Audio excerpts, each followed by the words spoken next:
अच्छा, उमेश ये बताइएगा आपके सामने क्या क्या चुनौतियाँ आई तैयारी के समय? सर सबसे पहली चुनौती तो यही थी कि वास्ट सिलेबस को कैसे कंप्लीट करें।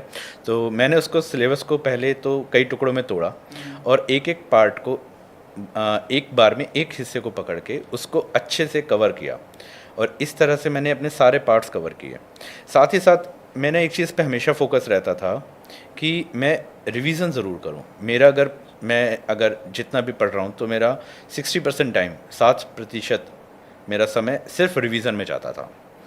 तो रिवीजन मेरे हिसाब से सबसे ज़्यादा इम्पॉर्टेंट है क्योंकि पढ़ते तो सभी हैं, रिवीजन हर कोई नहीं करता है। हाँ, मैं बच्चों को बताता हूँ कि जब आप किसी शादी वगैरह में होते हैं और कोई व्यक्ति वहाँ आपको दिखाई दे जाता है और वो एक बार बाहर भी दिखाई देगा मार्केट में तो उसका चेहरा याद हो जाता है। जी बिल्कुल। ऐसा ही पढ़ाई में होता है।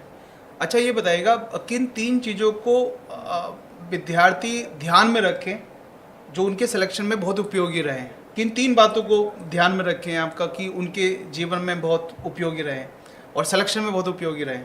मेरा मानना है सर, पहली जो चीज़ है वो है आत्मविश्वास।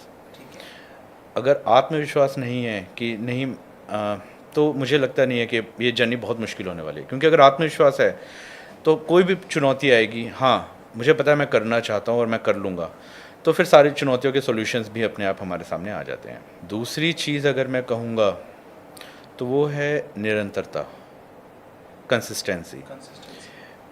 ठीक है, आत्मविश्वास से आप एक बार को तो आप पढ़ने के लिए कुर्सी पर बैठ जाएंगे, बट अगर आप निरंतर कुर्सी पर बैठ के पढ़ते रहेंगे तभी वो अध्याय पूरा होगा, तभी वो टॉपिक पूरा होगा, तभी वो क्वेश्चंस पूरे होंगे।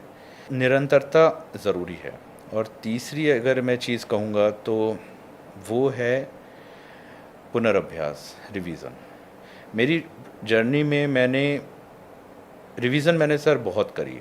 मैंने 10 बुक्स के पीछे नहीं भागा, मैंने एक बुक को पढ़ा बट उसको 10 बार पढ़ा। रिवीज़न मैंने बहुत ज़्यादा करी।